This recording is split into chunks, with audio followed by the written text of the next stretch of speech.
भगवान की मूर्ति चांदखेड़ी की, जो एक ऐसा मंगल स्वरूप, ऐसी मनोज्ञता, जिसके दर्शन मात्र से ये मूर्ति कुछ करती नहीं है, लेकिन इसके दर्शन करने के बाद जो व्यक्ति जो करता है उसमें सब में सफल हो जाता है।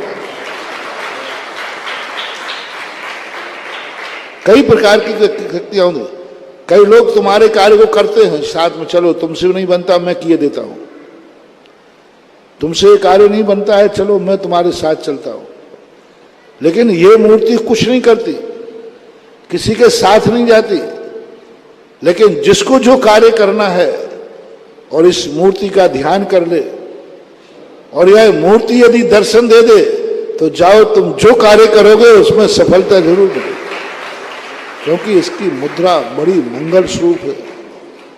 कभी कभी क्या होता है कि व्यक्ति की चेहरा, व्यक्ति की दृष्टि, व्यक्ति का एक ऐसा सौम्य रूप होता है जिसके देखना भी शगुन कहलाता है।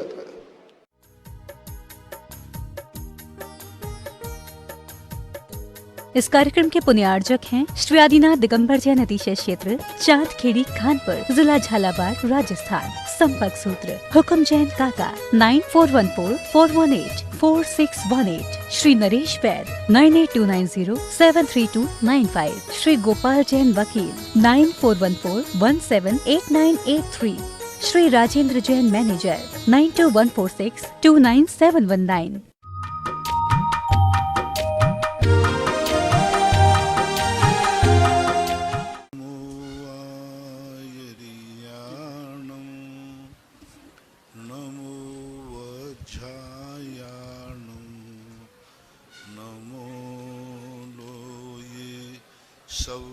सवसाहूणम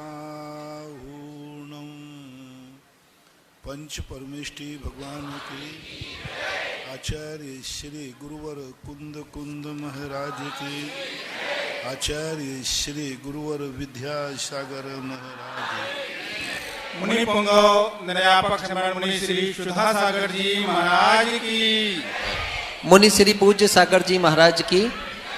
मैं निमंत्रित करूंगा एक ऐसे परिवार को जिन्हें शासनोदय तीर्थ क्षेत्र में 24 तीर्थंकर प्रतिमाओं के मध्य एक प्रतिमा विराजमान करने का सौभाग्य प्राप्त हुआ है। संस्कारधानी जबलपुर का प्रतिष्ठित परिवार है। स्वर्गीय श्री भूरमल जी का, जो पंचायत सभा के 15 वर्षों तक प्रधानमंत्री भी रहे हैं।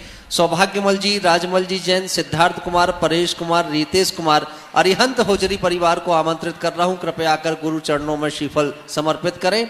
साथ ही श्रीमती सपना जी, विजेता जी, प्रतिमा जी, अक्षय आर्जा और आरव जी कृपया आ जाएं, आकर के श्रीफल समर्पित करें।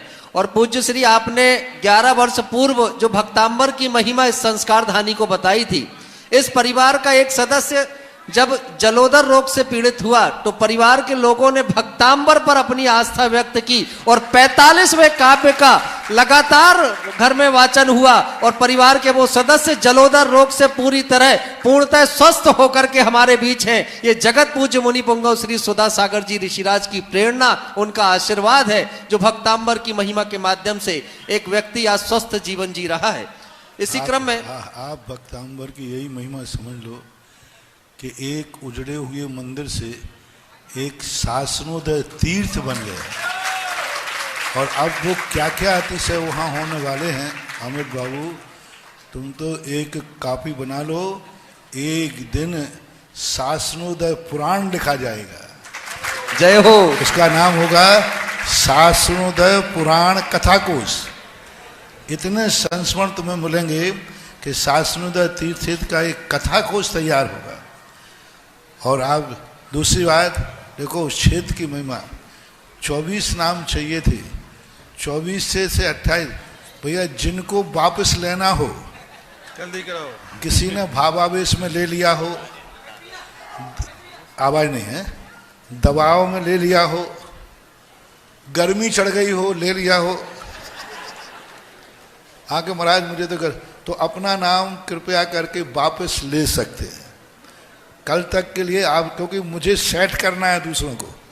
एक अमेरिका से नाम आया कल, बोले नहीं मैं तो, मैंने कहा भैया है ही नहीं, कहीं आप तो किसी ना किसी को खिसकाओ और मुझे सेट करो, हम शाम को ऊपर पहुंच गए। तो जिनको अपना नाम वापस लेना हो ले सकते हैं। हमारे पास माल कम है और ग्राहक ज़्यादा है, और बल्कि हमारा माल तो जब कोई कम होता है ना तो फिर वो ज़्यादा में भी बिकना है। उसने कहा महाराज जी और पैसे बढ़ाना हो तो हम बढ़ा देंगे, लेकिन मुझे 24 ही चाहिए। और अब तो जो 24 दूसरी 24 जो बनने की भाव है रजतमयी, वो तो एक और भी अच्छी एक अपने रजतमयी गर्भालय, रजतमयी वेदी, रजत चांदी का ही गर्भालय होगा, पत्थर का नहीं, चांदी का ही होगा। वो कैसा होगा तुम देखते जाओ, पर तुम करते जाना और मैं कहता जाऊं वो करते जाना। ऐसा बहुत अच्छा चल। एक 24 पूर्ण हुई और अब जबलपुर को नई सौगात पूज्य श्री के आशीर्वाद से रजतमयी 24 की प्राप्त होने जा रही है। रजतमयी 24 में 9 इंच की भगवान जिनेंद्र की प्रतिमा होगी और उसके लिए 21 कलश की राशि, न्यौछावर राशि निर्धारित की गई है। तो जिन्हें नाम देना है प्रदान कर देंगे। और अभी जो 24 तीर्थंकर भगवान की प्रतिमाएं विराजमान हो रही हैं, 51 कलश की राशि से एक नाम और हमारे बीच अनिल कुमार जी जैन, नीलम जैन, जड़ी बूटी वाला परिवार, सम्यक जी, माल्या जी, संजय जी, रोहित जी कृपया आए और आकर गुरु चरणों में श्रीफल समर्पित करके शुभाशीष प्राप्त करेंगे। एक बार इन मूर्ति दाताओं के नाम पर जब चर्चा होना तो ताली जरूर बजाना कि इस धरती पर आने के बाद अगर कोई बड़े से बड़ा पुण्य हम कमा सकते हैं तो भगवान जिनेंद्र की प्रतिमा को विराजमान करने का पुण्य कमा सकते हैं। ये साथ से पुण्य कमाने वाले ये परिवार गुरु चरणों में आ रहे हैं। अब मुनि श्री पूज्य सागर जी महाराज श्री के चरणों में नमन सहित आग्रह कि जो भी ऑनलाइन जिज्ञासा हमें प्राप्त हुई है, मुनि पुंगव श्री सुधा सागर जी ऋषिराज के समक्ष समाधान के लिए प्रस्तुत कर। प्रथम जिज्ञासा में अनीता जैन, अहमदाबाद। गुरुदेव के चरणों में कोटि सा नमन। आपकी जिज्ञासा है कि भक्तांबर का विशेष, आपने भक्तांबर का विशेष महत्व बताया गया है आपके द्वारा, तो किसी काम की सफलता के लिए एक काव्य की आराधना करनी चाहिए या नहीं? अरे हाँ, तो किस प्रकार करनी चाहिए? और किसी काव्य को 27 बार पढ़ने या रिद्धि मंत्र का जाप करने से क्या प्रभाव पड़ता है? देखो, बड़ा पूरा भक्तांबर तो पूरी भक्तांबर होता है, लेकिन कभी कभी कोई पर्टिकुलर काव्य की भी कर सकते। नमोकार मंत्र का नाम है, हमारे पूज्यवर नेमी चंद महाराज ने द्रव्य संग्रह के अंदर नमोकार मंत्र को कहा 35 अक्षर वाला नमोकार मंत्र। फिर उसी 35 अक्षर वाले को बना दिया 35, 16, 56, 16 अक्षर वाला, फिर 6 अक्षर वाला, 4 अक्षर वाला और 2 अक्षर वाला। तो ये अपने आप में शक्ति के ऊपर है। एक काव्य को भी किया जा सकता है और पूरे को भी किया जा सकता है। प्रतिभा प्रमिला जैन, लालवाड़ा, छिंदवाड़ा। निर्यापर मुनि पुंगव श्री सुधा सागर महाराज जी के चरणों में कोटि सा नमन। आपकी जिज्ञासा है कि हमारे घर में दादाजी थे, उन्हें चेतन अवस्था में मुनिराज के द्वारा नमोकार मंत्र सुनाया गया और ऐसा सुनते सुनते ही उन्होंने मरण पर प्राप्त किया और उनमें उनका रात में चारों प्रकार के आहार पानी का त्याग था और पीड़ा जन्म में धर्म ध्यान करते रहे, तो उनका ऐसे में अंत कैसा होगा? कैसा होगा? अच्छा, सब कुछ अच्छा था तो उनका अंत ही अच्छा होगा, ऐसा मानना चाहिए। प्रज्ञा रेखा जैन, शिवपुरी। गुरुदेव के चरणों में कोटि सा नमन। आपकी जिज्ञासा है, जब किसी महिला के साथ गलत हो रहा हो और लोग इस प्रकार समझाते हैं कि आप हमारी इज्जत रखने के लिए हाँ भर दो, तो ऐसे समय में गलत निर्णय को हम लोग कैसे हाँ भर दें और कैसे समाज के सामने निर्णय लें? जब किसी महिला के साथ कुछ गलत हो रहा है, समाज के लोग टॉर्चर कर रहे हैं और फिर भी कहते हैं कि हमारे लिए हाँ भर दो, हाँ भर दो, तो वो कैसे उसका साथ देगा? गलत काम। कोई जनरल प्रश्न नहीं है, ये व्यक्तिगत मामले हैं। हो सकता है आप गलत हो सकता है। तो इन प्रश्नों के संबंध में देखो, भारत देश में एक कानून है, झगड़े की जब बात होती है, सामने मजिस्ट्रेट मौजूद है, कलेक्टर मौजूद है, एसपी मौजूद है, उसके सामने वारदात हुई, किसी ने किसी को मार दिया। अब सब लोग मौजूद हैं तो सीधा अरेस्ट करो और सजा बोल दो, क्योंकि सब गवाह हैं, सबके सामने मारा है उसको। मजिस्ट्रेट वहीं मौजूद था, कलेक्टर, एसपी सब अधिकारी थे। कानून कहता है आप तुरंत सजा नहीं दे सकते, वर्षों तक पेशी चलेगी। क्यों?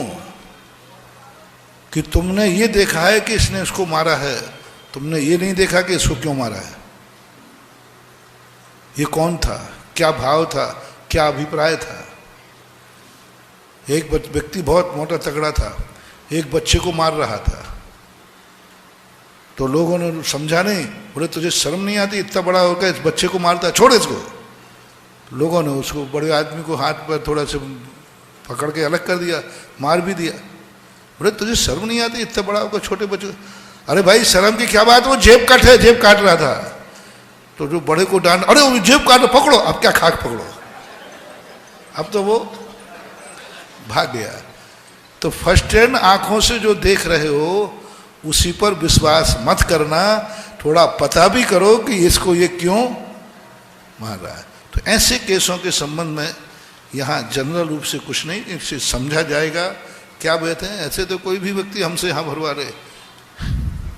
अक्षत जैन ललितपुर, गुरुदेव के चरणों में कोटि सा नमन।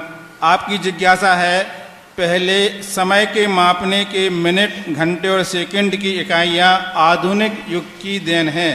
प्राचीन समय में तो समय को पहर या पल में मापा जाता था, तो फिर जल में जीत उत्पन्न होने का समय 48 मिनट या 6 घंटे प्राचीन काल में कैसे निर्धारित किया गया?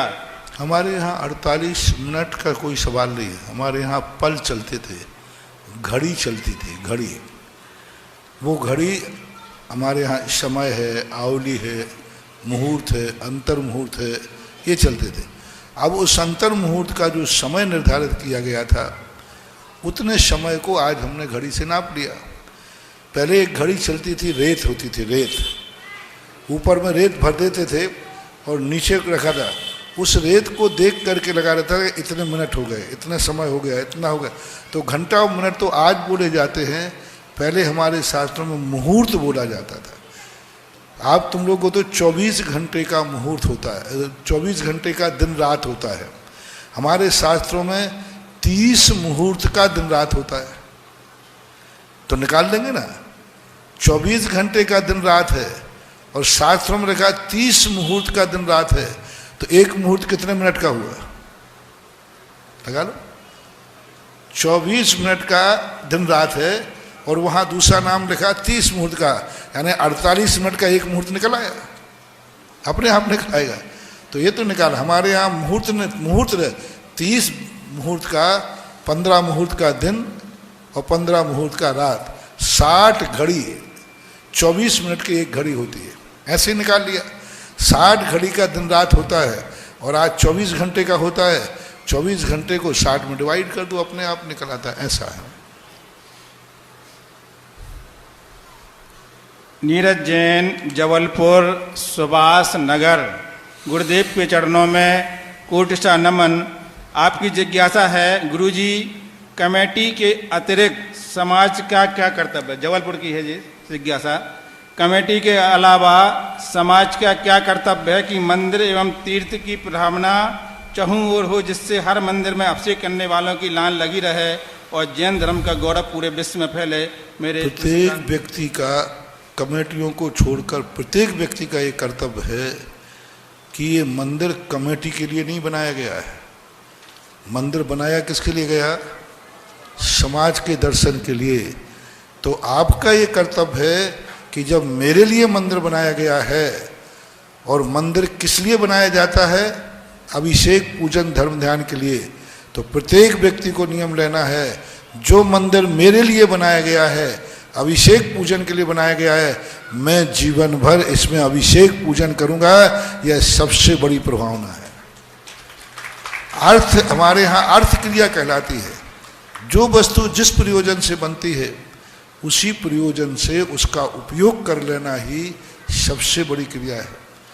आज सबसे बड़ी प्रभावना है, यदि जबलपुर का प्रत्येक व्यक्ति 24 घंटे के अंदर 1 बार 9 बार नमोकार मंत्र पढ़ने, शासनोदय तीर्थ क्षेत्र हनुमान ताल चला जाए, तो इस तीर्थ का सबसे बड़ा प्रभावना करोगे और ये तीर्थ तुम्हारे लिए जन्म जन्म तक तुम्हारा हो जाएगा।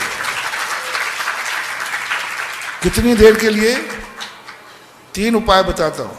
पहला, कम समय है, जाके मात प्रभु के सामने 9 बार वापस आ जाओ।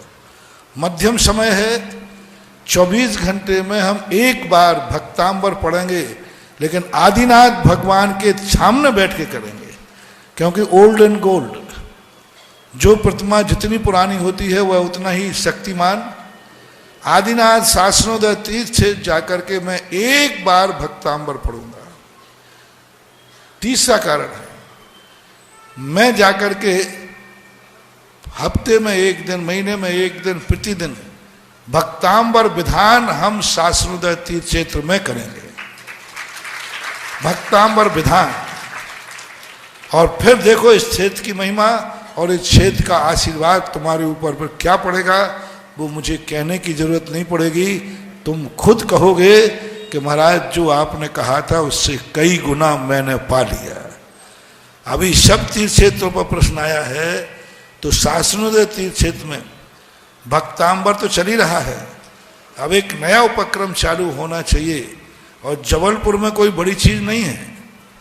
भक्तांबर विधान, साल भर में 1 बार भक्तांबर का विधान, पाठ नहीं, 1 बार विधान पूरे परिवार के साथ शासनोदय तीर्थ क्षेत्र में करना है।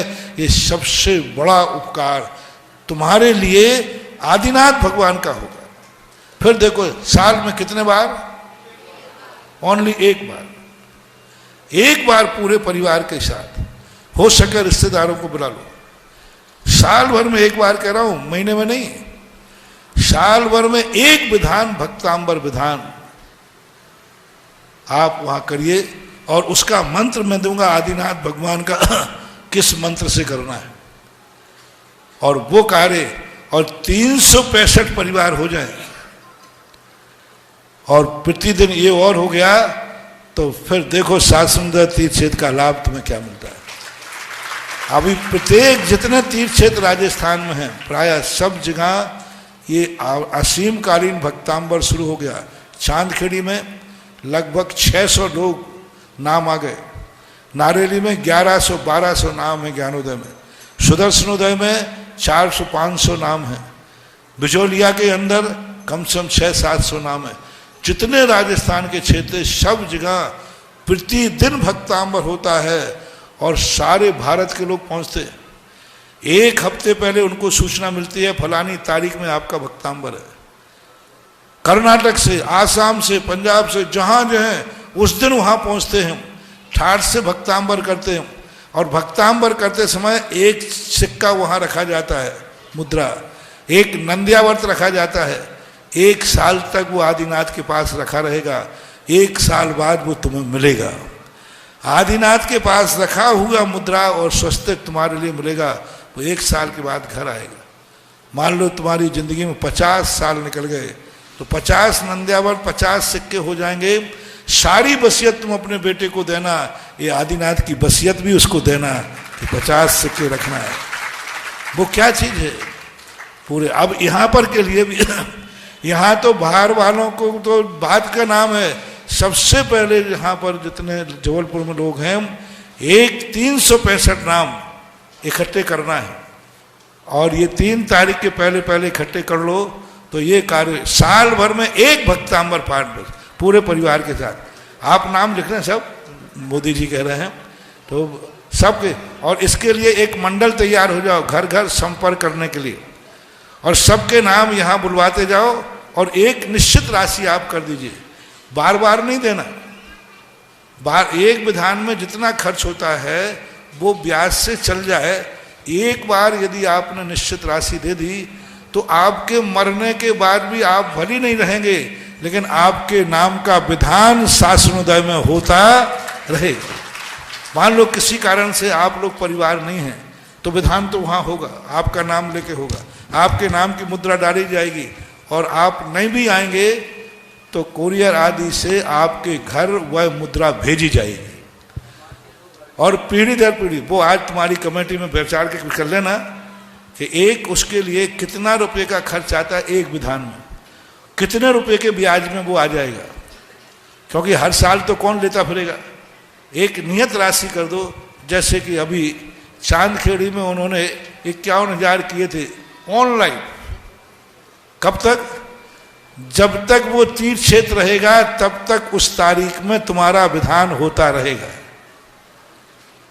तुम्हारी जिंदगी तक नहीं मोदी जी, तुम्हारी जिंदगी तक नहीं, चक्रेश की जिंदगी, पोते की जिंदगी, सारी जिंदगी निकल जाएगी, तब भी विधान तुम स्वर्ग में पहुंच जाओगे तो भी यहां विधान रहेगा। इसका नाम दिया है असीम कालीन भक्तांबर विधान। असीम कालीन भक्तांबर पाठ अलग है, इसका नाम क्या है? असीम कालीन भक्तांबर विधान। प्रश्न आया तो कर दिया। अब इस कमेटी बैठ करके इस पर विचार करे और पूरी विधिवत योजना कल सारी समाज के नाम रखें। और 365 नाम हो गए तो कुछ विधान तो शायद पहले भी हुआ था ऐसा, उसको और विधिवत कर देंगे अच्छे से, और वो भक्तांबर मंडल वगैरह पूरा सब नई व्यवस्था बनाएंगे। ठीक है। आशीष जैन, गुरुदेव के चरणों में कोटि सा नमन। आपकी जिज्ञासा है महाराज जी कि जब सिर के ऊपर भगवान को ले जाते हैं तो कुछ ऊपर रखना चाहिए कि सिर पे टच करके ले जाना चाहिए? देखो, ऊपर रखोगे गिरा गुरु देंगे, थोड़ा टच कर लो। हाँ, उपद्रव मत करो, ज़्यादा प्रदर्शन मत करो। और दूसरी बात है, सिर ढका हुआ रहना चाहिए, सीधे बालों पर मत रखना। सीधे बालों पर एक कपड़ा का आवरण होना चाहिए। और दूसरी बात है, सिर पे उठाते समय ध्यान रखना दरवाजे पर नहीं टकरा जाओ, कहीं घंटे आदि से नहीं टकरा जाओ। यदि ऐसे टकराने की संभावना है तो सबसे बढ़िया क्या है, भगवान जी को अपने सीने पे ले लो, कोई गिरने पड़ने की कोई संभावना नहीं होती। सारका जैन, राजा धुले गांव कारंजा। गुरुदेव के चरणों में कोटि सा नमन। आपकी जिज्ञासा है, पुण्य से मिली संपत्ति धन को पाप के कामों में लगाने से नाश को प्राप्त होती है, और अगर मंदिर के कामों में लगा देंगे तो धन का नाश कभी नहीं होगा, ऐसा लोग कहते हैं। तो फिर पिछले जन्म में जो पाप का उदय था उसका क्या होगा? पिछले जन्म जो पाप का उदय था वो इसी पुण्य से तो दबेगा। संक्रमण होता है। किसी व्यक्ति ने पूर्व में पाप बांधा और वर्तमान में इतना पुण्य कर लिया कि वो पाप प्रकृतियां सब पुण्य में बदल जाती हैं। हमारे यहाँ ये संक्रमण विधि कहलाती है। किसी व्यक्ति ने असाता का बंध किया और मान लीजिए उसने पुण्य करके स्वर्ग चला गया तो सारी असाता साता में हो जाती है। और इसी प्रकार कोई व्यक्ति ने बहुत जीवन भर पुण्य किया, नरक चला गया तो सारी साता असाता में परिवर्तित हो जाती है। तो ये संक्रमण कहलाता है, ऐसा चलता है। सीए पवन जैन, जयपुर। मेरे परम पूज्य गुरुवर के चरणों में कोटि सा नमन। आपकी जिज्ञासा है, देव शास्त्र गुरु की पूजन में कुछ पंक्तियां आती हैं, उज्ज्वल हूँ, कुंद हूँ, धवल हूँ प्रभु, पर से न लगा हूँ किंचित भी, फिर भी अनुकूल लगे उन पर करता अभिमान निरंतर ही, जर पर झुक झुक जाता चेतन की मार्दव की खंडक काया, निशाश्वत अक्षय निधि पाने अब दास चरण रज में आया। इसका अर्थ क्या होता है? क्या पूछना चाहते हैं? उज्ज्वल हूँ, मैं सेना से शुद्ध हूँ, कुंद हूँ, सोने के समान हूँ, धवल हूँ प्रभु, पर मैं न लगा हूँ किंचित भी, मेरा पर से कोई संबंध नहीं, मैं अपने स्वचतुष्टा में इंद्र हूँ, फिर भी अनुकूल लगे उन पर करता अभिमान निरंतर ही, फिर भी पर द्रव्य मेरे नहीं हैं, फिर भी मैं पर द्रव्यों को पाकर उन पर अभिमान करता हूँ। मेरे पास इतने मकान हैं, इतने घोड़े हैं, इतना कार्य, ये अभिमान मैं करता हूँ। जड़ पर झुक झुक जाता चेतन मार्दव की खंडित काया। भगवान के सामने तो झुकता नहीं है, धर्म के सामने तो झुकता नहीं है। कहाँ झुकता है? धन दौलत के सामने झुकता है। मैं एक बार सुबह सुबह बिहार कर रहा था, वो शौच के लिए गया, तो प्रतिदिन थोड़ा मैं लेट जाता था, तो एक जनरल स्टोर पड़ता था, राजस्थान की घटना है, तो वो खुला हुआ रहता। एक दिन मैं थोड़ा जल्दी गया तो वो व्यक्ति वहाँ जा कर के और ताले को यूं कर रहा था। तो मैंने कल तो जनरल स्टोर था, आज मंदिर कहाँ से हो गए? तो मैंने धीमी गति की, मैंने कि शायद अब खोलेगा, और जैसे उतारे को बड़े उससे पैर पड़े, उसने देरी के पैर पड़े ऐसे, और जैसे ही शटर आया, मुझे तो स्टोरी जनरल स्टोर है। अब बोलो, इतने अच्छी तरह से उसने दुकान की देरी के पैर पड़े कि इतने अच्छी तरह लोग मंदिर की देरी के भी पैर नहीं पड़ते। तो ये है, जड़ पे झुक झुक जाता चेतन, मार्दव की खंडन काया, न शाश्वत अक्षय निधि पाने अब दास शरण आए। हे प्रभु, वह शाश्वत अक्षत अविनाशी जो है वह मुझे प्राप्त हो, इसलिए मैं आया हूँ। ऐसे कवि ने अपनी भूल को स्वीकार करके और सच स्वरूप को बताने का भाव किया है। और अब आप सभी की प्रत्यक्ष जिज्ञासाओं के समाधान का समय है।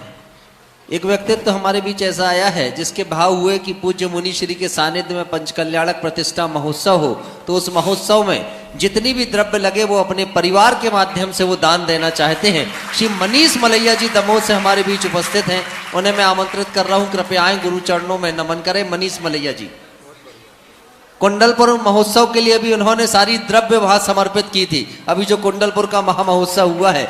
और इनका संकल्प ऐसा है कि अगर जगत पूज्य मुनि पुंगव सुधा सागर जी महाराज श्री दमोह के आसपास के जिले में विराजमान है और वहां पंचकल्याणक प्रतिष्ठा महोत्सव हो रहा है, तो इन्हें बार बार ये अवसर मिले, ये भाव लेकर के पूज्य मुनि श्री और चांदखेड़ी पंचकल्याणक के लिए भी पूरी द्रव्य इन्होंने समर्पित की थी। जरा मनीष मलैया जी के सम्मान में जोरदार तालियां बजनी चाहिए। और अब आपकी प्रत्यक्ष जिज्ञासा, सर्वप्रथम आमंत्रित कर रहा हूं महावीर जी कोटा से हमारे बीच उपस्थित हैं, पहली जिज्ञासा रखेंगे और उसके बाद सुषमा जैन मनोज ड्रेसेस तैयार रहें।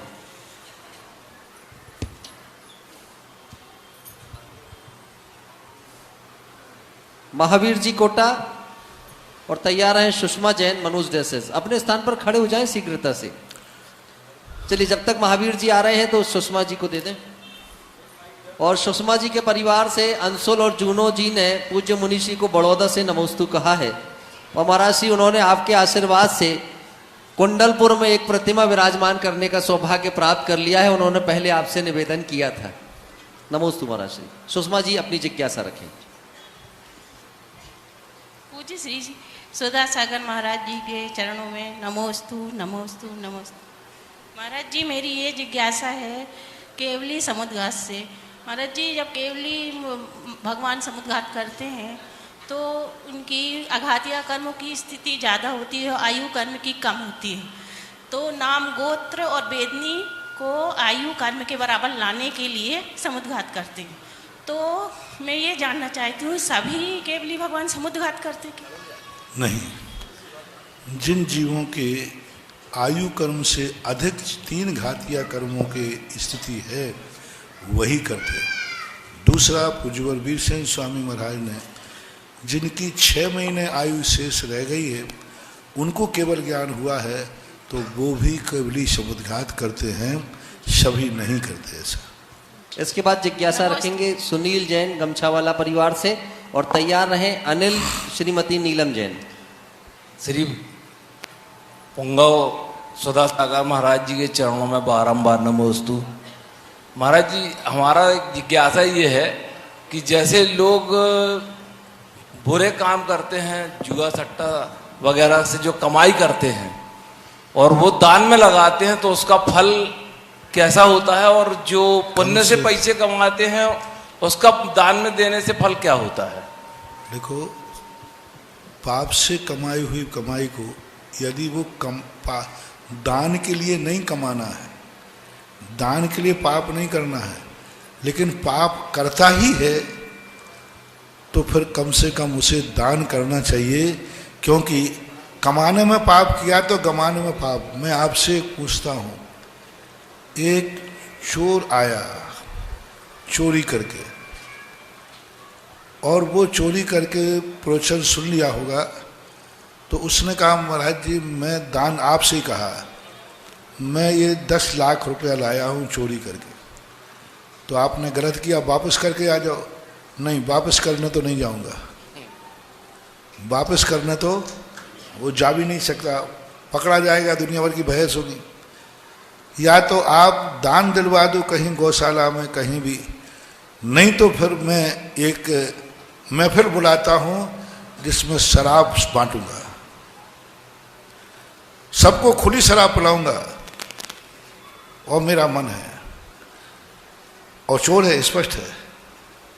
अब उसका क्या करना चाहिए?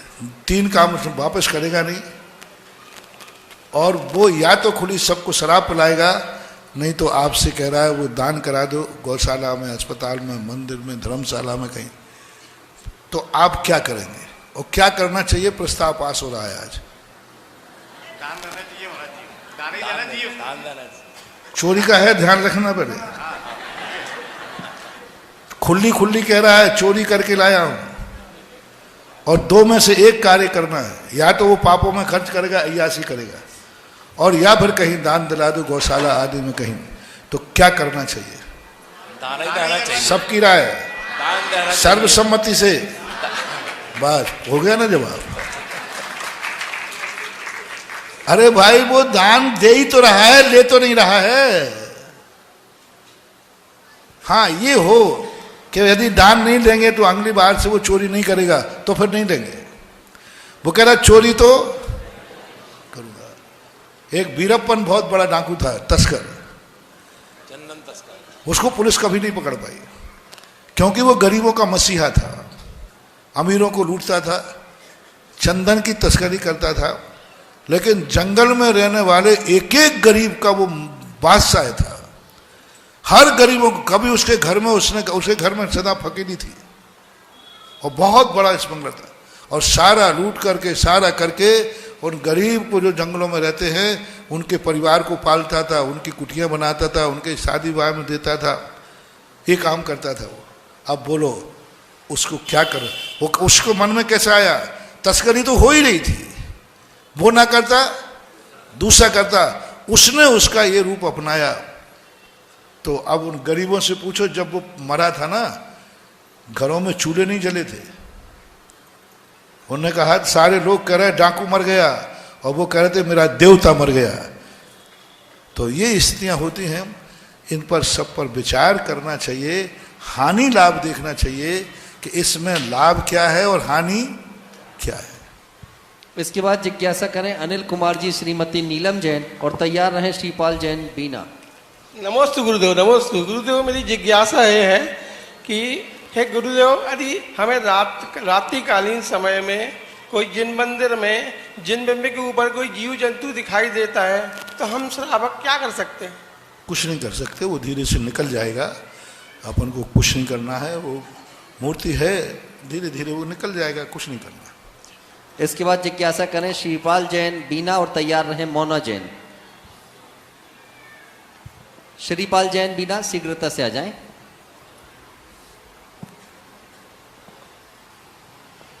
हाँ, शीघ्रता से वहां तक माइक पहुंचा दें, और मोना जैन भी अपने स्थान पर कृपया खड़े हो जाएं। महाराज जी नमोस्तु। बीना से सकल जैन समाज का नमोस्तु। भगवान महाराज जी, मेरा प्रश्न भोग भूमि से है। महाराज जी, भोग भूमि में समस्त प्रकार के सुख हैं, कोई प्रकार की कोई कमी नहीं है। हमें ये समझ में नहीं आता महाराज जी वहाँ लोग करते क्या हैं? दिन रात का भी भेद नहीं है वहाँ, ना कोई काम है, ना स्कूल, बच्चों को स्कूल ले जाना है। एक मिनट महाराज जी, एक चीज और महाराज जी, वहां पे ना श्री जी हैं और ना मुनि महाराज है। महाराज, ये तो प्रश्न तुम मुझे भी उठा सकते महाराज, आप 24 घंटे करते क्या हो? क्योंकि जो तुम करते हो वो मैं करता नहीं हूं, तो बताओ हमारा दिन रात कैसे कटता होगा? वो तो सिद्ध भगवान पे उठा सकते हो कि भाई सिद्धालय में जाके करते करते क्या है। सुनो, मैं इसका उदाहरण बहुत अच्छा दिए देता हूं। आपको जिस दिन दुकान नहीं जाना पड़े, व्यापार नहीं करना पड़े, कोई टेंशन नहीं हो, कोई कार्य नहीं करना पड़े, वो दिन कैसा होता है? महाराज जी घर में काम करते हैं? नहीं, कोई काम ही, घर में भी काम नहीं। देखो झूठ मत बोलो। नहीं महाराज जी करते घर में भी कोई काम नहीं। अरे महाराज बहुत काम करा था। नहीं है, मान लो, चलो घर में भी कोई काम नहीं है उस दिन। मान लो एक दिन ऐसा आ गया, घर में भी कोई काम नहीं है, बाहर भी कोई काम नहीं है, जिंदगी में एक दिन ऐसा मिला, वो दिन कैसा लगेगा आपको? कहाँ घूमने जाओगे? महाराज हम तो मंदिर में रहेंगे। मंदिर आओगे? हाँ, अरे राम राम राम राम राम। ये कौन से सतयुग की बात कर रहे हो? महाराज, अरे लोग जाएगा कहीं मैनाल घूमने, कहीं कोई जलप्रपात में भेड़ा घाट घूमने जाएगा। महाराज हमें पसंद ही नहीं है। दुनिया का व्यक्ति कहीं ना कहीं, और नींद आ जाए तो आराम करोगे। तो महाराज भोग भूमि में तो सोवे को भी वो नहीं है, दिन रात को भेद ही नहीं है। अरे वहां इतने भोगने के साधन हैं कि उनको असंख्यात वर्ष की आयु क्षण मात्र में निकल जाती है। वहां का सुख ऐसा है, क्षण मात्र में असंख्यात वर्ष की आयु ऐसे निकल जाती है जैसे कल ही मेरा जन्म हुआ हो। वहां के साधन, वहां का घूमने के गार्डन, और शरीर से विक्रियाएं करते हैं नाना प्रकार की, नाना प्रकार की विक्रियाएं। कभी कोई विक्रिया कर लेते हैं, कभी बंदर बन जाते, कभी शेर बन जाते, कभी हाथी बन जाते, कभी किसी पहाड़ पर चले जाते, कभी नदी में चले जाते। उनके तो ऐसे पर्यटक स्थान हैं कि पूरी जिंदगी क्षण मात्र में निकल जाती है। वहां कुछ करते नहीं है, जो किया है उसको भोगते हैं। ठीक है महाराज, लेकिन वहाँ महाराज इतनी व्यवस्था तो होना चाहिए, श्री जी या मुनि महाराज बलबे के चांसेस तो होना चाहिए महाराज। हम लोग भोगियों के बीच में नहीं जाते हैं, योगियों के बीच में जाते हैं। नमस्ते महाराज। महाराज श्री ये क्या है, पराग पल्लव के जीजा जी हैं जो आपके अनन्य भक्त हैं। पराग है ना, पराग हनुमान तान, उनके जीजा जी हैं ये। अगली जिज्ञासा करने के लिए मोना जैन आमंत्रित हैं और तैयार रहेंगे अशोक जैन पुणे। दो ही मुनि राजों के चरणों में बारंबार नमोस्तु।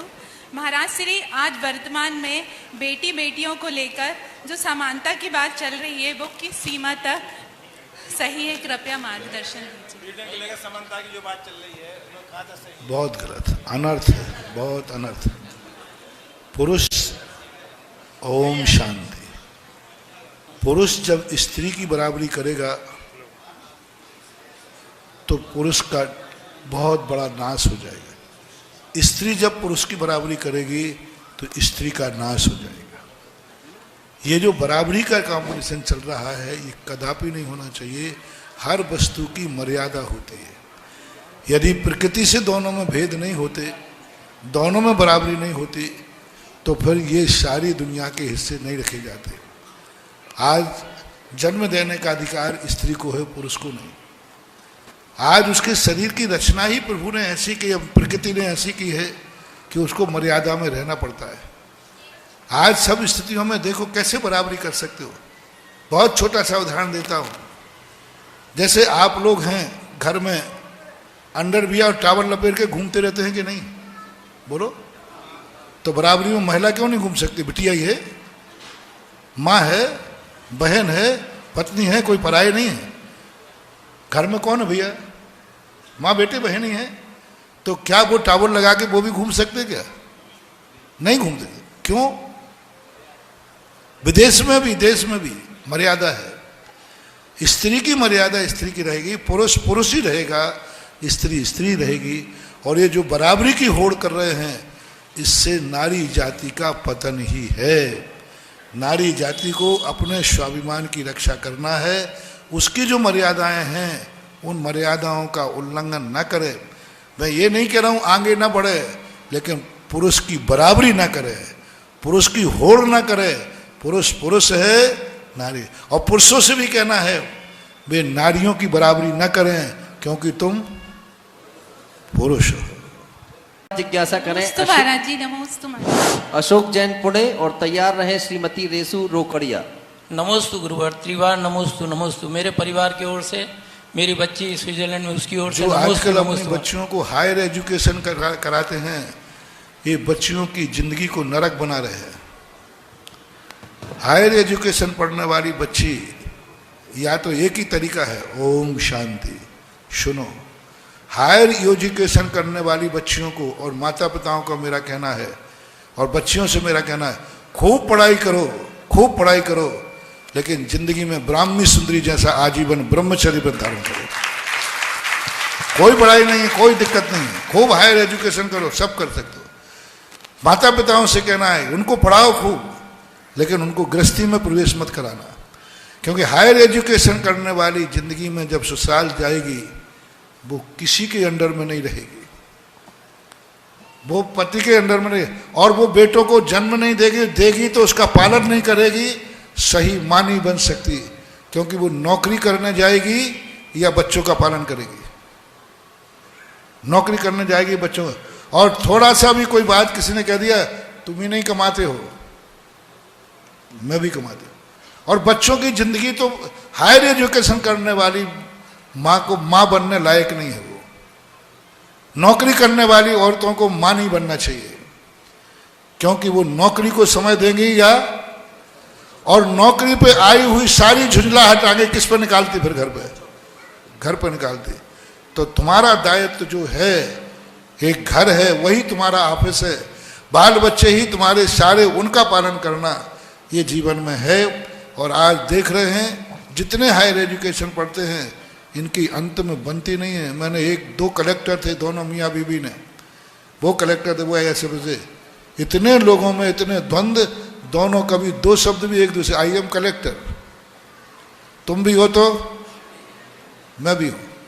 आप देखना बड़े बड़े कलेक्टर उनकी पत्नी कलेक्टर हो, एसपी उनकी पत्नी एसपी हो, फिर देखो इनके अंदर की बातें। मेरे पास केस आते हैं, मैं जहाँ एसपी आता, महाराज दुनिया के मैं निपटा दूंगा, मेरा निपटा दो आप। एसपी आते, थानेदार आते, महाराज जी मैंने क्यों, कहीं वो भी इसी पद पर है। तो ये सब चीजें मर्यादा में रखो तो ठीक है। अशोक जी पूरे सीधे सीधे जिज्ञासा करेंगे। महाराज जी त्रिवार नमस्तु। मेरा प्रश्न यह है कि जिनवाणी इतनी अगाध है, इसमें हम भाव जैसे औदायिक इत्यादि भाव हैं 4, पुरुषार्थ धर्म अर्थ काम मोक्ष जो पुरुषार्थ कहे उनके, और कर्म अपने जो द्रव्य कर्म भाव कर्म है उनसे, और निमित्त जो प्रेरक और उदासीन है, और उपादान, इन सब में महाराज जी कैसा समन्वय बिठाया जाए कि जीव अपने कल्याण के मार्ग को प्रशस्त कर सके? तुमने इतना बड़ा प्रश्न कर दिया, इसके लिए मुझे 1 चतुर्मास चाहिए पूरा। भाव, 4 पुरुषार्थ, निमित्त उपादान, कर्म नो कर्म, भाव कर्म, महाराज जी तो इनमें कैसा समन्वय बिठाया जाए? मैं बैठा लूं, कह रहे पहले तो मैं इनको समझाऊं तब तो सामंजस्य बैठा लूंगा। ये सब एक तरीका है, इन सब का नेचर क्या है, भाव कर्म और द्रव्य कर्म, इनके कारण कार्य की विवक्षा समझो, निमित्त और उपादान इनका स्वरूप समझो, इनकी मर्यादाएं क्या है। 4 पुरुषार्थ है तो इन पुरुषार्थों को समझो कि मैं कितने पुरुषार्थों में सफल हो सकता हूं। तो इन सभी का स्वभाव अर्थ क्रिया समझने से सामंजस्य अपने आप बैठ जाता है। इसके बाद जिज्ञासा करें श्रीमती रेसू रोकड़िया, और तैयार रहे अमित युवा। नमोस्तु महाराज जी की श्री चरण में बारंबार नमोस्तु। महाराज जी मेरा प्रश्न ये है कि अपने बच्चों को कैसे संस्कार दे कि वो आचार्य जी का सपना पूरा करने में अपना योगदान दे सके, और हम गृहस्थ अपना किस तरह से योगदान दे कि ताकि हम भी अच्छा संस्कार दें, जिस लाइन पर उनको बनाना चाहते हैं उस लाइन की उनको दिशा समझाएं, उसकी महिमा समझाएं, उसको न करने से हानि बताएं और करने से लाभ बताएं। हानि और लाभ यदि हम उनको समझा सकेंगे तो वो हमारी बात को शायद स्वीकार करके उस रास्ते पर बढ़ देंगे। माँ जी हम गृहस्थ किस तरीके से अपना योगदान दे के हम भी आगे बढ़ सके? हम गृहस्थ कैसे अपना योगदान दे करके आगे बढ़े? किनको? आचार्य श्री जी का सपना पूरा करने, आचार्य श्री ने जो भी प्रेरणा दी है, जिन प्रकल्पों सारे आचार्य श्री ने तो इतने सारे आइटम दे दिए हैं कि यदि आप उसी को अपनाओ तो आचार्य श्री का पूरा आशीर्वाद मिल जाए। सबसे पहला तो उन्होंने कहा हाथ करगा के वस्त्र पहनो और परिवार को पहनाओ,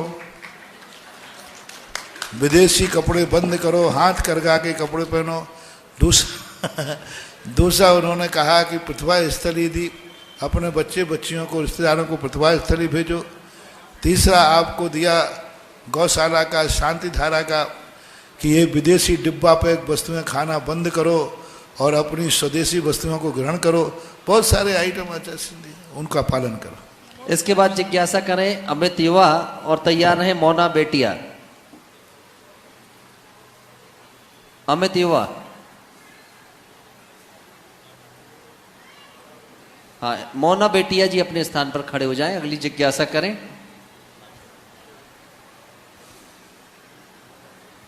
जल्दी करेंगे, समय बहुत महत्वपूर्ण है यहाँ पर। आगे आए ना आप, आगे आ जाएं, जल्दी आए जिनको जिज्ञासा करनी है, माइक पहुंचाए वहां पर। गुरुवर के चरणों में सपरिवार की ओर से कोटि से नमोस्तु महाराज। मेरा क्वेश्चन है महाराज जी, अनिंद्रिय अर्थात 13वें 14वें स्थान में तो औदायिक एवं प्राणामिक भाव भी होते हैं, फिर उसमें केवल छायक भाव ही क्यों कहा गया है? छायक भाव जो कहे गए हैं वो इसलिए गए कि कर्मों को क्षय को उत्पन्न करके जो भाव हुए। पारणामिक भाव तो शाश्वत अविनाशी है, क्योंकि छायक भाव के अलावा पारणामिक भाव का निषेध नहीं किया। पारणामिक भाव तो कल भी था, आज भी है, जीवत्वपना।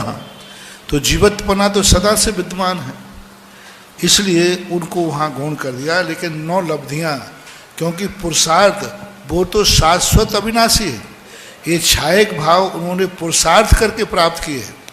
पारणामिक भाव न सुख का कारण है न दुख का कारण है। पारणामिक भाव है, लेकिन ये अनंत सुख आदि जो मिलता है, केवल ज्ञान आदि मिलता है, ये छायक भावों से मिलता है। जो आत्मा अनंत सुखी है छायक भाव से। पारणामिक भाव तो एक सामान्य भाव है जो त्रिकालिक चलता है, इसलिए उसको गौण कर दिया गया। इसके बाद जिज्ञासा करें सुमित जैन और तैयार रहें सविता जैन। परम उपकारी मम इष्ट गुरु के चरणों में बारंबार नमोस्तु। हे गुरुवर, हम जो जिनेंद्र भगवान की अष्टद्रव्य से पूजा करते हैं उसमें सबसे पहला अर्घ्य चढ़ाते हैं भगवान कि श्री एक जन्म जरा मृत्यु विनाशनाय जलम नृपामति स्वाहा। तो भगवान जब जन्म जरा मृत्यु का विनाश हो गया तो फिर हम आगे नैवेद्य क्षुधा रोग विनाशनाय अष्टकर्म विनाशनाय। जन्म जरा मृत्यु विनाश के लिए हमने भावना भाई। अब उसके बाद जो है जल चंदन। अब वो जन्म जरा मृत्यु विनाश हमारा कैसे होगा? पहले देखो, कथन करने की 2 शैलियां होती हैं। कह दिया आत्मा का कल्याण करो, हो गया काम, प्रवचन खत्म। अब दूसरा व्यक्ति पूछेगा आत्मा का कल्याण कैसे होगा, प्रश्न आएगा कि नहीं? तो सम्यक दर्शन ज्ञान चारित्र से होगा। अब प्रश्न आएगा सम्यक दर्शन क्या चीज है? तो सम्यक दर्शन सत्य देव साध गुरु से है। तो इसका अर्थ है खोटे भी होते हैं। अब देखो रामायण चालू गई, एक वाक्य से शुरू होती आत्मा का। अब उसका इसी प्रकार से जन्म जरा मृत्यु विनाश नाय ये कह दिया। अब जन्म जरा मृत्यु का विनाश कैसे होगा? जब संसार का ताप मिटेगा। संसार का ताप कैसे मिटेगा? तीसरा कौन सा? चल चंदन अक्षत। जब हम अक्षय निधि को पहचानेंगे। तो अक्षय निधि को कैसे पहचाने, कैसे प्राप्त करें? पुष्प। जब हम पंचेंद्रियों के विषय भोग कामों को जीत लेंगे, नाश करेंगे। फिर विषय भोग कामों को जीते तो कैसे जीते? वो तो जीते ही नहीं जाता। जल चंद अक्षत करो क्षुधा। तो सारे काम रोग की जड़ है क्या? भूख। हाँ, अभी कल ही आया था। तो भूख मिट जाएगी तो काम मिट जाएगा। और भूख कैसे मिटेगी? तो पहले दीप चाहिए है, अंधकार मिटेगा। अंधकार कब मिटेगा? जब 8 कर्म जल जाएंगे। तो 8 कर्म जलने के बाद फिर क्या होगा? मोक्ष होगा। फिर बाद में अर्घ चढ़ जाएगा। अनर्घ पद्मता के चंदन तंदुल पुष्प। तो गुरुजी पर हम भगवान से मांग तो रहे हैं ना? मांग नहीं रहे, प्राप्त करने की भावना बार मांगने। प्राप्ताए, प्राप्ति के लिए। आप दो नहीं, आप इस जन्म जरा मृत्यु काम रोग आदि बैठने के लिए आपके सामने प्रार्थना कर रहा हूं। और ये साक्षी है, यानी साक्षी का अर्थ हम इसको साक्षी करके कहते हैं ऐसा। नमोस्तु गुरु। इसके बाद जिज्ञासा करें सविता जैन और तैयार रहेंगे मनोज जैन भोला अशोकनगर। नमोस्तु गुरु और नमोस्तु महाराज जी। बारिश के पानी की मर्यादा क्या होती है और इसको व्रत में ले सकते हैं क्या? बारिश के पानी की मर्यादा क्या होगी? बारिश के पानी की मर्यादा। बारिश के पानी की कोई मर्यादा नहीं। जैसे कुआं है, कुआं की कोई मर्यादा नहीं होती। जैसे उसको जब तक उसमें जीव जंतु नहीं पड़े स्पष्ट रूप से।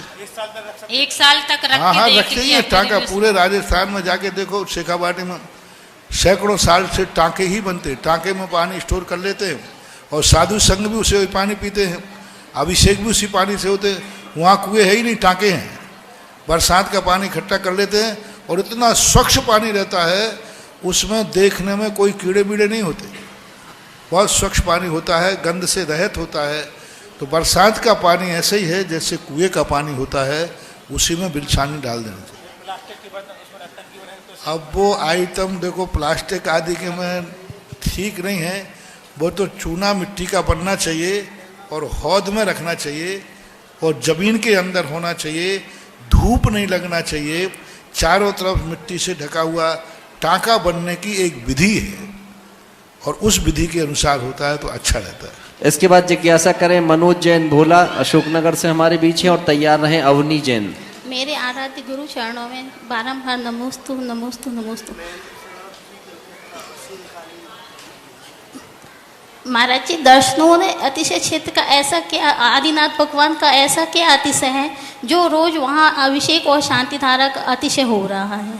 थोबोन जी की चर्चा हो रही। थोबोन जी के भगवान में ऐसा क्या अतिशय है कि वहां शांति धारा करने वालों की लाइन लगी है और उनके जीवन में अतिशय हो रहा है? जब से थोबंजी क्षेत्र चंद लोगों की कष्टे से मुक्त होकर के पूरे भारतवर्ष के खुले मैदान में आया है, तब से वो अतिशय छुपाता वो प्रकट हो गया। पहले वहाँ चंद लोग ही करते थे और जैसे तुम्हारे यहाँ के सब क्षेत्र थे, लोगों ने उसको खोल दिया, भारतवर्षीय तीर्थ क्षेत्र बना दिया और अब वह क्षेत्र। और दूसरी बात है, प्रतिदिन वहाँ पर किसी वेतनभोगी नौकर से अभिषेक नहीं होता है। 3550 किलोमीटर से भक्त प्रतिदिन जाकर के अभिषेक करते हैं, इससे अतिशय होता है। दूसरा, वह क्षेत्र का नाम ही नहीं था, बिना नाम के क्षेत्र हैं तुम्हारे सब, नाम ही नहीं है सभी क्षेत्र का नाम। थुबंजी नाम किसका था? गांव का। बहुरीबंद किसका नाम था? गांव का। उनका बेनाम के क्षेत्र चल रहे हैं। तो जब उसको अपना खुद का नाम मिल गया तो उसने अतिशय दिखा दिया। दर्शनोदय तीर्थ क्षेत्र थुबंजी एड्रेस में आ गया। अच्छा, हनुमान ताल किसका नाम है? मोहल्ले का नाम है। मंदिर का तो कोई नाम ही नहीं, मोहल्ले का नाम है हनुमान ताल। मंदिर का तो कोई नाम ही नहीं। अब हनुमान ताल को, मंदिर को स्वयं का नाम मिला है और जब स्वयं का नाम मिल जाता है तो देखना कितना पावर आ जाता है। कितना पावर, कितना पावर बताओ, कितना पावर, कितना पावर बताओ, कितना पावर, कितना पावर बताओ, बताइए। ये कोने में यहाँ लिखा था लाडगंज, तब पंचायत में पावर नहीं था और जब पंचायत सभा लग गया तो पंचायत में पावर आ गया। अब इनका स्वयं का नाम मिल गया कि नहीं? मिल गया। तो अब पावर आ गया। किसके बैनर पे बैठे कार्यक्रम हो रहा? मुझे तो है अकेला, पंचायत सभा के हो रहा है। तो जब एक नाम पे आता है और भगवान का नाम मिल गया तो शक्तियां जाग जाती हैं। ऐसा होना चाहिए। अगली जिज्ञासा करें अवनी जैन और उसके बाद तैयार रहे। तुम्हें नहीं, मुझे भी पावर आ गया। हाँ, मैं किस बैनर पे बैठा हूँ? पंचायत सभा। हाँ, उस दिन रहता मैं तो लाडगंज के बैनर पे बैठा हूँ, तो बस वो 4 ट्रस्टियों की कस्टडी में था। अब पंचायत सभा पूरे जबलपुर के अंदर में रह रहा हूँ, जबलपुर के बैनर पे बैठा हूँ। किसी भी चीज को यदि विस्तार देना है तो उसका बैनर भी उतना विस्तृत होना चाहिए जिसकी सीमाएं अपने आप में सब समा जाए उस सीमाओं में। अपने अपने नामों को लेकर के बहुत गलत होता है। मैं तो हमेशा कहता हूं, तीर्थ क्षेत्र और मंदिर चंद लोगों की कस्टडी में नहीं होना चाहिए। ये मंदिर जब भगवान के, जैसे सूरज किसी की कस्टडी में नहीं होता, सारे जगत का होता है, ऐसे ये मंदिर होना चाहिए। हर मंदिरों में 4-4 ट्रस्टी बैठ गए, बूढ़े हो रहे हैं तो पलंग पे पड़े हैं तो अभी ट्रस्टी है। हाँ, तो ये सब गलत है। जब दान सारी दुनिया दे रही है, दर्शन सब कर रहे हैं, पूजन सब कर रहे हैं, तो वहां पर अधिकार भी सबको होना चाहिए। ये सब मंदिर 4-4, 5-5 लोगों की कस्टडी में आ रहा है, कोई कुछ कर ही नहीं सकता, कोई कुछ नहीं कर सकता। प्रजातंत्र होना चाहिए। मंदिर और तीर्थ क्षेत्र जितने लोग वहां अभिषेक पूजन करने आते हैं उन सबको भी अधिकार उतना ही होना चाहिए जितना है। क्योंकि मात्र दर्शन पूजन का नहीं, पूरा मोहल्ला, जो एक एक घर, आप सीमा बांध दो कितने लोगों का घर है, कितने लोगों का इसकी, सबका अधिकार होना चाहिए। तभी ये मंदिर और अतिशयकारी हो जाएंगे। और ये जो गणेता सांप बन के बैठे रहते हैं, गणेता सांप बहुत खतरनाक होते हैं, काटते नहीं, वो काट जाए तो इनका मेहर नहीं फूटता। हाँ। अगली जिज्ञासा उन्हीं जैन की और तैयार रहेंगे वैभव शास्त्री आयुष जैन, दोनों एक साथ खड़े होकर के एक जिज्ञासा करेंगे। नमोस्तु महाराज जी, नमोस्तु महाराज जी, नमोस्तु महाराज जी। महाराज जी मैंने 1.5 साल के रवि व्रत किए हैं, तो प्रमादवश मुझसे जितने भी पाप और जो भी कार्य हुए उनके लिए मैंने एक एक्स्ट्रा व्रत किया, लेकिन उद्यापन नहीं किया, तो उद्यापन करना आवश्यक है? जरूरी है, उद्यापन करना बहुत जरूरी है, करना चाहिए। अगली जिज्ञासा वैभव शास्त्री आयुष जैन एक जिज्ञासा करेंगे, दोनों साथ में खड़े हो जाएं, और उसके बाद दर्शिका जैन। मेरे आराध्य को त्रिवार नमोस्तु नमोस्तु नमोस्तु। जो दर्शन है वो प्रत्यक्ष है या परोक्ष? दर्शन प्रत्यक्ष माने या परोक्ष माने? दर्शन, हाँ। कौन सा दर्शन? जो सामान्य अवलोकन दर्शन परोक्ष, क्योंकि वो इंद्रिय और मन से होता है। बहुत अच्छा प्रश्न है। दर्शन शब्द को खोलो, जो सामान्य अवलोकन वाला, आप सही कहो, माने कि दर्शन, जैन दर्शन, बौद्ध दर्शन, हाँ। तो चक्षु दर्शन तो क्या है? चक्षु और मन, इंद्रियों और मन से जो होते हैं वे सब। परोक्ष की परिभाषा क्या है? जो इंद्रिय और मन से होता है वो परोक्ष है। इसलिए संसार अवस्था में दर्शन परोक्ष होता है और केवल ज्ञान के बाद दर्शन प्रत्यक्ष हो जाता है। अगली जिज्ञासा दर्शिका जैन और तैयार रहें सुनील जैन। मेरे अनंत काली गुरुवर के चरणों में कोटि सा नमोस्तु नमोस्तु नमोस्तु, कोटि सा आभार। भगवान, जो हमारे परिवार में हम लोग गाय वगैरह जो पालन रखते हैं, वो किसी कारण सेवा और दबाव कराने के बाद भी मरण को प्राप्त हो जाती है, तो उसका हमको पाप लगेगा क्या भगवान? क्या हो जाता है? गाय की सेवा ये करते हैं, अगर वो मरण को प्राप्त हो जाए तो इनको क्या दोष लगेगा? बराबर दोष है। ये कितना बड़ा दोष कमाते हैं। दूध लगाने के लिए तो गाय को घर ले जाते हैं और बाद में जमाज के सड़कों पे छोड़ देते हैं। नहीं भगवान, सेवा दवा सेवा के बाद भी उसको हम नहीं बचा पाए, तो उसके बाद भी हाँ, तो सेवा शुश्रूषा करते तो फिर कोई दोष नहीं, लेकिन गाय रखते हो, सेवा शुश्रूषा नहीं करते हो तो दोष है। सेवा करने के बाद मरते तो फिर तो मरना तो सबको एक दिन है ही। अगली जिज्ञासा सुनील जैन जी की। भगवान उसका उनके लिए आशीर्वाद चाहिए भगवान। हाँ, अब विराजित हो जाए। नमोस्तु महाराज जी, नमोस्तु महाराज जी। जब हम मंदिर में प्रवेश करते हैं तो मंदिर में इतने चावल पड़े होते हैं कि वो हमारे पूरे पैर में रखते हुए जाते हैं, और जब हम 3 लोग के दर्शन करते हैं तो उसी चावल पे पैर रख के करते हैं, तो इसमें क्या अपन को दोष लगता है? समझ गया मैं। चावलों पे पैर नहीं रखें तो ठीक है, लेकिन पड़ता बहुत है पड़े तो होते हैं सब। हाँ, मैं बता रहा हूँ ना, पैर नहीं रखें तो अच्छा है, लेकिन पैर पड़ जाता है तो कोई दोष नहीं है, क्योंकि वो चढ़ा हुआ चावल है।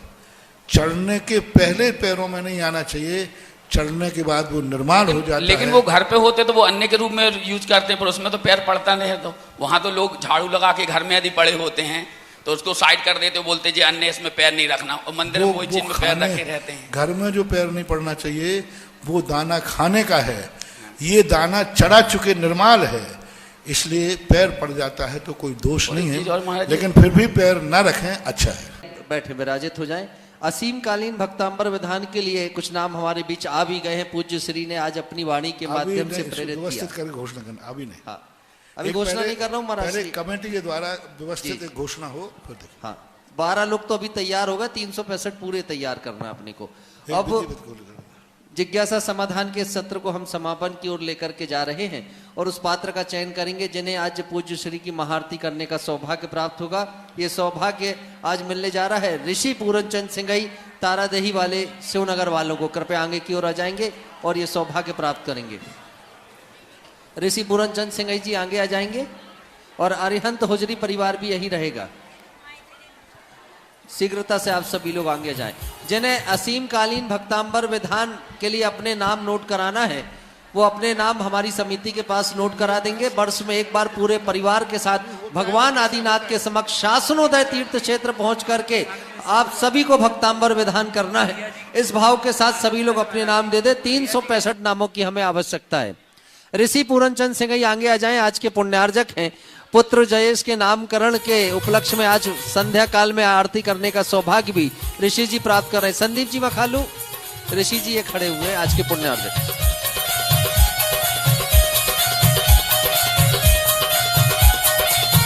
सुबह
बोलिए जगत पूज्य निर्यापक श्रमण मुनि पुंगव श्री 108 सुधा सागर जी ऋषिराज की।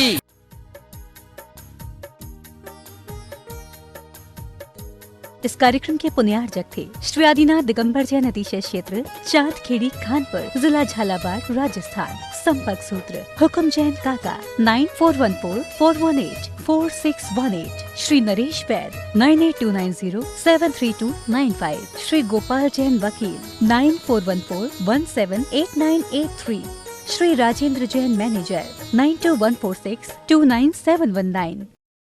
आदिनाथ भगवान की मूर्ति चांदखेड़ी की, जो एक ऐसा मंगल स्वरूप, ऐसी मनोज्ञता, जिसके दर्शन मात्र से ये मूर्ति कुछ करती नहीं है, लेकिन इसके दर्शन करने के बाद जो व्यक्ति जो करता है उसमें सब में सफल हो जाता है। कई प्रकार की शक्तियां होंगी। कई लोग तुम्हारे कार्य को करते हैं साथ में, चलो तुमसे नहीं बनता मैं किए देता हूं, तुमसे कार्य नहीं बनता है चलो मैं तुम्हारे साथ चलता हूं। लेकिन ये मूर्ति कुछ नहीं करती, किसी के साथ नहीं जाती, लेकिन जिसको जो कार्य करना है और इस मूर्ति का ध्यान कर ले और यह मूर्ति यदि दर्शन दे दे तो जाओ तुम जो कार्य करोगे उसमें सफलता जरूर मिलेगी, क्योंकि इसकी मुद्रा बड़ी मंगल स्वरूप है। कभी कभी क्या होता है कि व्यक्ति की चेहरा, व्यक्ति की दृष्टि, व्यक्ति का एक ऐसा सौम्य रूप होता है जिसके देखना भी शगुन कहलाता है।